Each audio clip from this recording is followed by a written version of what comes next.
Jika kita mendorong suatu benda, contohnya meja, benda ini tidak akan langsung bergerak. Setelah kita mendorongnya dengan kekuatan tertentu, barulah meja ini akan bergerak. Dan setelah meja bergerak, kita juga terus harus mengeluarkan gaya agar meja ini tetap bergerak. Gaya yang diperlukan untuk menggerakkan meja ini adalah sebesar gaya gesek statis benda. Gaya gesek statis ini bernilai sebanding dengan gaya normal antara benda dan bidang. Kesebandingan gaya gesekan statis maksimum dan gaya normal disebut koefisien gesekan statis. Maka gaya gesek statis dirumuskan Fs sama dengan μs kali n. μs adalah koefisien gesekan statis dan n adalah gaya normal.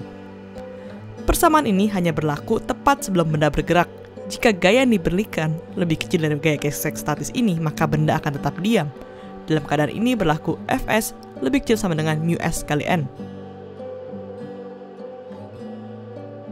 Setelah benda bergerak, gaya gesekan yang bekerja pada benda disebut dengan gaya gesek kinetik.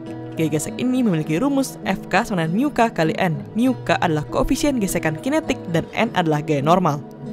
Koefisien gesekan kinetik selalu lebih kecil daripada koefisien gesekan statis. Hal inilah yang menyebabkan gaya terbesar yang diperlukan untuk mendorong benda adalah saat benda diam menuju bergerak.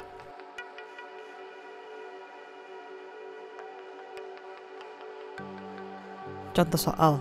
Sebuah kotak dengan massa 20 kg diam berada pada suatu bidang datar. Koefisien gesekan benda tersebut adalah μs sama dengan 0,5 dan μk sama dengan 0,3. Tentukan gaya gesek yang bekerja ketika benda ini diberikan gaya F sebesar 0 Newton, 12 Newton, dan 150 Newton. Gaya yang bekerja pada benda dapat digambarkan seperti ini. Gaya normal benda adalah N sama dengan W sama dengan mg sama dengan 20 kali 10 sama dengan 200 Newton.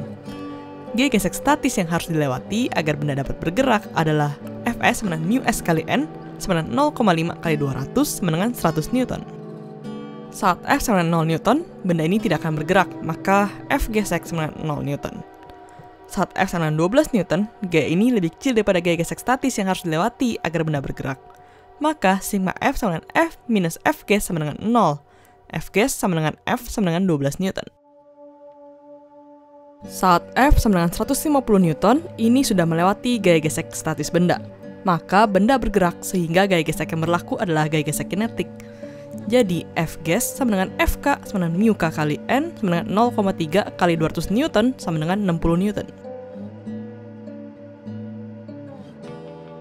Soal kedua, pada diagram ini benda pertama memiliki massa 4 kg dan benda kedua 3 kg.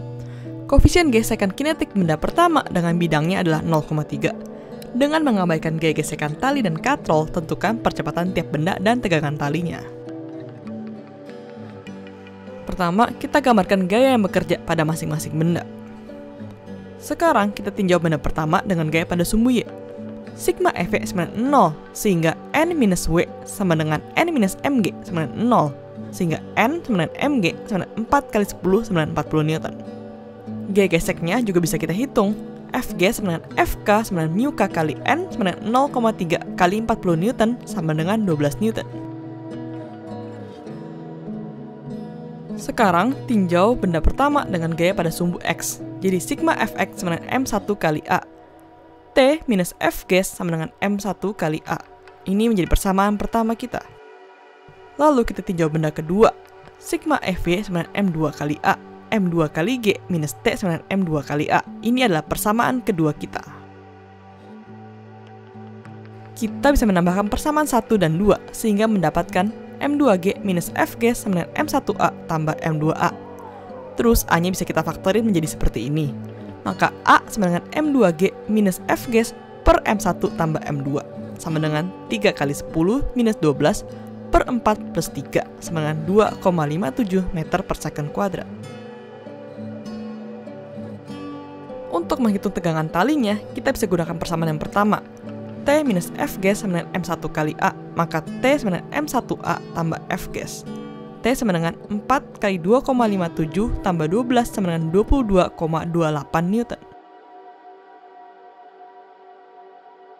Ada pertanyaan? Langsung email aja ke smarterindo@yahoo.com atau bisa ke Facebook atau ASFM.